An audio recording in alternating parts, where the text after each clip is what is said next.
Hello everybody, James here. Now, a few days ago, March 9th, to be precise, AEW put out a press release for their new over-the-top streaming service, MyAEW.com. Now, their version, apparently, of the WWE Network. They actually announced it with this video.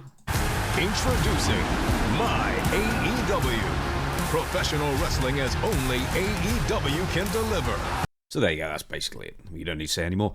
So, MyAEW isn't for fans of certain regions, by the way, specifically the US and Canada, where AEW television is broadcast live and they sell pay-per-views for higher prices. For example, $49.99 USD in the US and $54.99 in Canada, which is just over 41 US dollars and a little over £30 for us. But for the UK, pay-per-views were £19.99, or they were last year when I last bought one, I think. Oh, no, it would have been this year when I last bought one, which is the equivalent of about $26.77 as of today's exchange rate. Now, AEW, as well as historically WWE and UFC and boxing and everyone else, has always sold pay-per-views in the UK and elsewhere a lot cheaper because these markets will not tolerate the higher prices that apparently North American fans are willing to pay. They charge what they think they can get away with, and apparently over here they don't think they can get away with anywhere near as much. But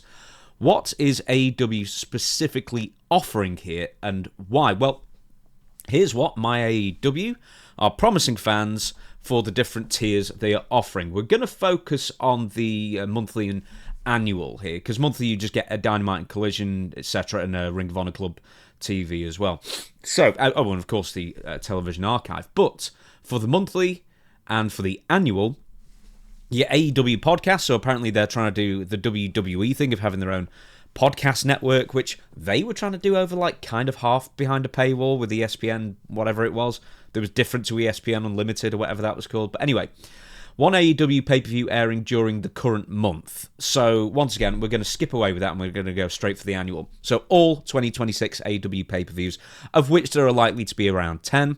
AEW Dynamite and Collision Live, which is important. I'll explain why in a minute. Ring of Honor, Honor Club TV Live as well. Ring of Honor pay-per-view. What does that say? Live if during month.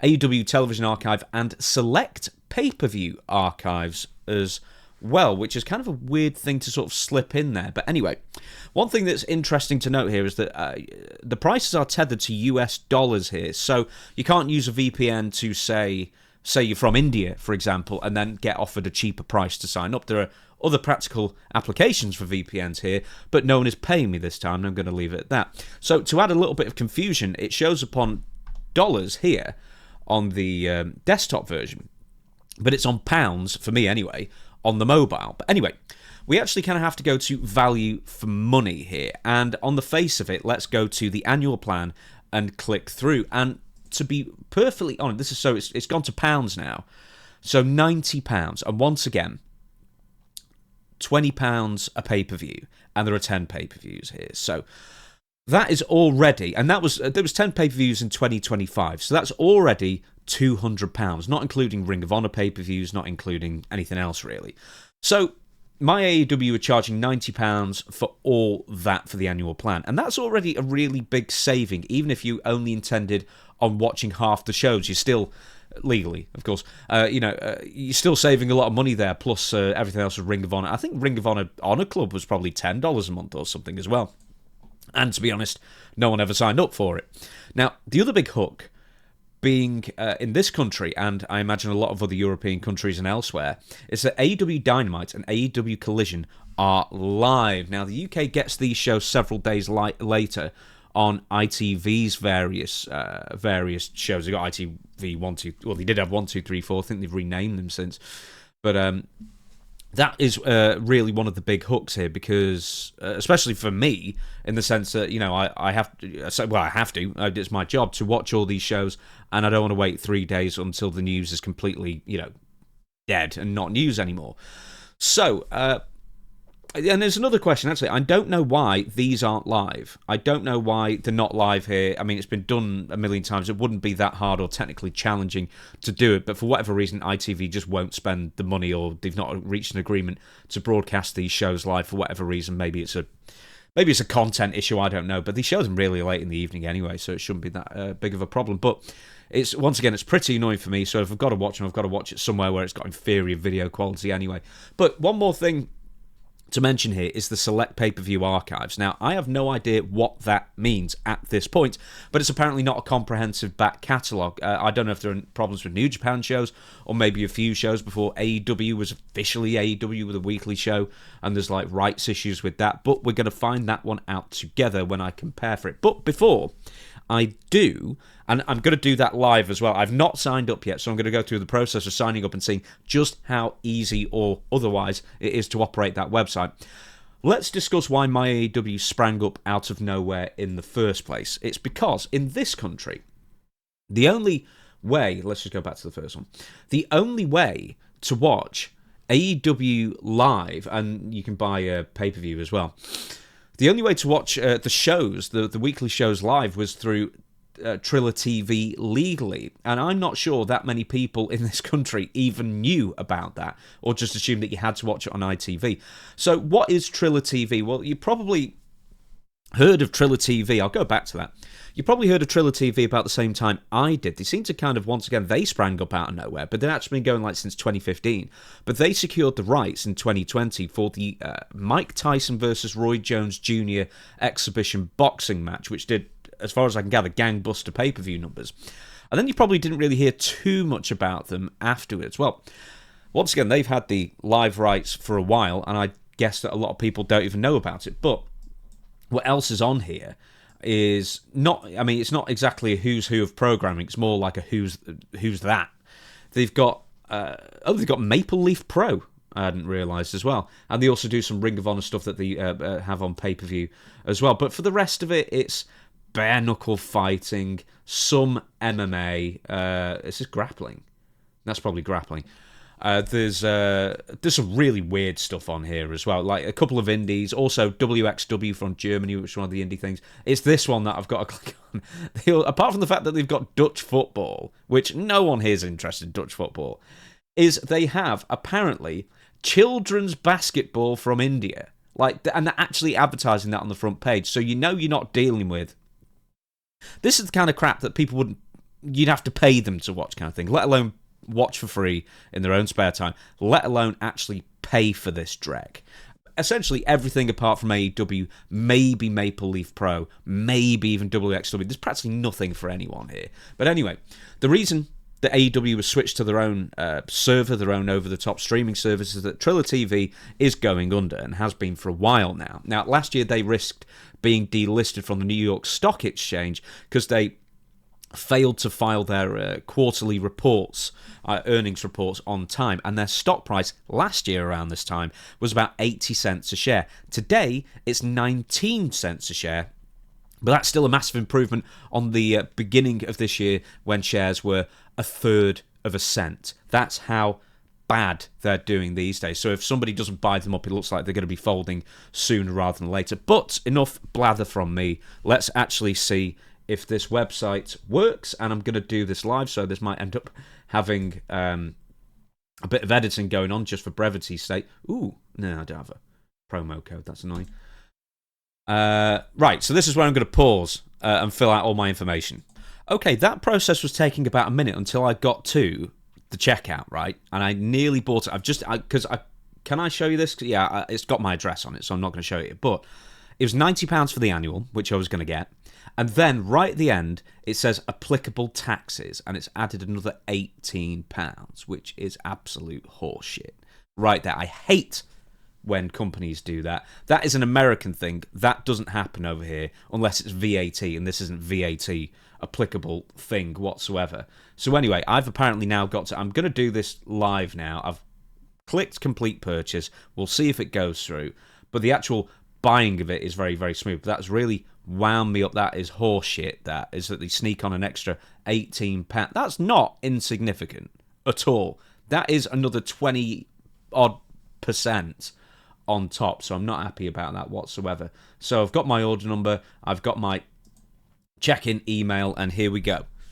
Right, so we are in. Now, apparently it's got an all-day streaming thing where it's streaming all of the episodes of Dynamite, I guess, in a row. Do you know what it does? I've just realised that this is Watch AEW Fast Channel free, so I guess it actually just streams all this for free, maybe? And it's just doing all the shows in a row, which is kind of wacky that they'd actually do that. And it also does, 309, so I guess there's no commercials on this so far. So this is live and upcoming, Dynamite and Collision Archive. Do you know what it doesn't have so far, if I can see this, is it doesn't have the Dark and Elevation, unless they're still all on YouTube, and Rampage archive. So it's only got AEW and Collision so far. So let's go into the pay-per-view archive. So I'm going to pause again just for a second because I want to compare how many pay-per-views they've got in each year and see which ones might be missing. Okay, so I've scrolled through it thinking I'd even got like this pinned with the Wikipedia to see like which pay-per-views were on or not. And then the pay-per-view archive is essentially Dynasty, Revolution, a few Revolutions, and that's it. That can't be it for the pay-per-view archive, surely. At least for now, or else they're just going to be keeping on adding more because you've got to get rid of Baltimore's theme song or whatever for Jungle Boy. But yeah, so the Collision archive, let's go through this all again. Well, there's a decent amount. Does it show more? Or is this just for... So the Collision archive only goes back to 2025. So let's go to the Dynamite archive. That can't be it, surely. That only goes to 2025 as well. So why are they broadcasting all the episodes? Right, let's view all.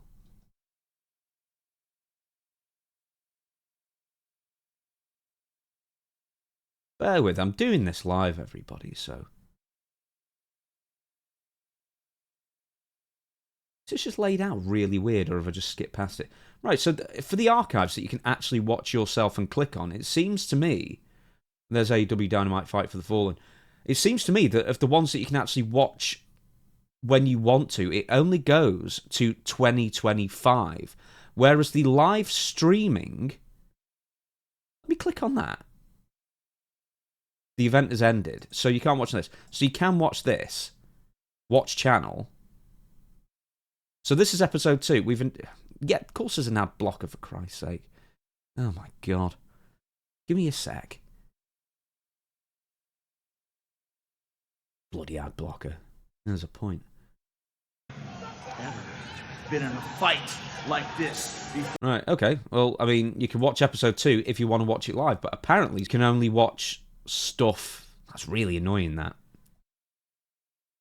I'm going to pause one more time. I need to collect my thoughts here to figure out what else is going on. Okay, so I've had a look around for a few minutes. So this is from Post Wrestling. They took a screen grab. I don't know if you can really see it. It's not as good quality, but I have to sign out to sign back in again. And it just says AEW TV Archive. I've got to say, I had assumed that was a complete TV archive. I think other people would have assumed that as well, which I think is kind of crap. I really do. And really, if I was going to watch like the archives, I'd want to start from the beginning because it's almost a completely separate promotion. And I didn't even watch the first year of AEW. I wasn't doing what I do now. I started doing the streaming thing. I started doing my interviews in 2021. I really wasn't watching that much wrestling during the COVID era, or just before the COVID era either. So I had to kind of do some catching up. But I would have really liked to have watched the first year and see how it compared to now, and what's changed and what's not. And apparently, unless you watch live, you can't do that. And then you have to watch live 24 hours a day to watch every single show, which, even with the best of intentions, I don't think anyone's going to be able to do without dying after a week. So, all right then. The ease of actually clicking on the shows and finding what shows you want to find is pretty good. I'm going to just go back to the thing as well. So, is that it? No, here it is. So the ease of it's like fairly good for now, but there isn't like a menu. So that you can just say, just Dynamite, and then just have them all in an order. You kind of have to go through this, like, homepage kind of affair, and then it all opens up on the homepage. So if you view all, you just have to kind of just, like, scroll all the way down. You don't do it by year or whatever. I suspect this is something that will be improved in time. I suspect that more archive programming will be made available, and they better be made available, because I think a lot of the hook of this is to watch the old pay-per-views and the old shows. And Just to show you once again, they only have, when they say select pay-per-views, they mean select of 8. And only 2 of them are from 2025. So there you go. I've got to say I'm really disappointed with that. I thought it'd be a far more comprehensive archive. But once again, this is very, very new and done very, very quickly. So I'm not going to entirely penalise it for that. And the hook for this is, getting the pay-per-views for cheaper and the live shows live. So I'm not going to do it through the phone app. I'm sure it'll work okay. Well, there isn't a phone app as well, I don't think. Let me just check. Okay, to confirm, there is no MyAEW app on phones, but you can get the MyAEW app on Fire Sticks, Apple TV, and Android TVs, at least. I've also had a go on my phone as well, and at least there's one thing that's really, really, really good on this, is that it's got a really good... the skipping on it is really smooth. So actually...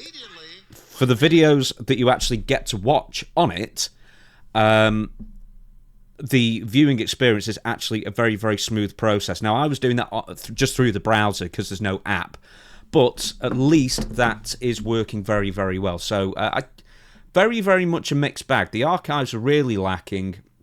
I don't know about live programming, other than when I checked on episode 2 of Dynamite that was streaming, and that came up really, really easily.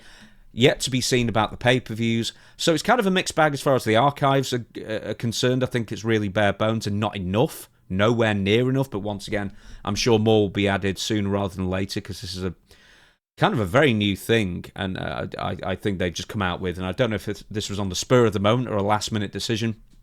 But as far as the actual streaming and watching of events, it's very quick, it's very clear, and you can scrub through the video very, very easily. So the conclusion is, for the live stuff and the recent stuff, very, very good. For the archive stuff, very, very poor. I was going to say, is this too cheap? Well, for a couple of things, I'm not so sure now, because it wasn't £90. There was sneaky taxes in it, and it ended up being 108. So really, to get more than your money's worth, you would have to watch 6 of the 10 pay-per-views that you were going to purchase anyway. If you're in the UK anyway, that's kind of how it works out for that. Instead of 4.5, if that makes sense, because it would have been £90. But since it's now 108, once again, I'm not happy with that sneaky tax thing. But is it too cheap? Really? Because let's say eventually in a year's time you get, all the pay-per-views, all the archives, all the shows, and it's still a really, really, fluid experience to use. Well, according to data from cable subscribers in the US in 2023 and 2024, the vast majority of AEW pay-per-view buyers only bought one show a year. Now, that seems really unlikely to me, because I think that a lot of AEW, like the hardcore types, will have bought practically every single one. So I don't know if they're just not using cable to buy their pay-per-views, if they're just doing it through Prime or HBO Max or whatever it might be. But that seems weird. But in this case, even if it's remotely true, especially for people in the UK or Europe or wherever else, Brazil, wherever else this is available, it's kind of tying people into buying 6 shows a year practically, instead of maybe the one that they might have bought on pay-per-view for the price point, at least for the UK. So that's interesting. So in that case, it would actually be a good financial move for AEW, but for the people who are buying loads of pay-per-views every single year, or all of the pay-per-views every single year, it's a massive discount still, even with that sneaky bullshit tax. Anyway, one more thing just to talk about that I wanted to mention is that MJF did an interview recently where he was talking about WWE ticket prices. You pay me the big bucks, I'm coming. There's a possibility I might be wrestling on a show. Who's to say? You never know. That might be a title defense in El Paso. They're advertising a future AEW Dynamite show in Texas, March 4th. Well, it would have been. Anyway. Quote, though, unlike WWE, you don't have to sell your soul for your firstborn to buy a ticket. There are normal prices. Go to the websites. We don't discriminate against the poors the same way the world champ does. I hate you people. Look, but somebody's got to pay daddy's bills, and that's going to be people like you. So, of course, a bit of in-character stuff, but I like the fact that finally AEW are now trying to put themselves in as the affordable option, which they should be, because I've said it many times before, WWE ticket prices are just ridiculous at this point, and I think it's going to go against them in the long run, especially when they're doing all these discounts as of recent. And I'm not going to keep on going about that, but on the face of it, if you are going to buy, or were intending on buying a lot of pay-per-views for AEW, or you just habitually buy them, or you get at least half of them, or over half of them, and you want the live shows when they're not available legally, then I think it's a really good deal. It could even be a tiny bit too cheap, in my opinion. I think they could have got away, if we're doing pounds, a good £20 or £30 extra for the annual, maybe £5 extra, or £3 extra for the monthly. But anyway, that is good. It is still affordable. I don't like the taxes. I don't like that they haven't got the full archives. But the process of actually buying and subscribing, and the video quality and of the scrubbing, is all really seamless. It just needs some tweaking. It needs the archive sorting out. And it also needs the website layout to be a bit better. And we also need an app for this, because a lot of people, like me, going to watch it on the phones while also playing Free Cell or whatever it might be, which is something that I do quite, while also having the TV on as well, so I'm kind of like blitzing my eyes with a video. But that is my review. I'm not being paid for this. I never get paid for any kind of reviews, unless, you know, it's a sponsorship, and I do get paid for those. So that's my opinion, and there you have it. I will see you for the next video, which may well be tomorrow.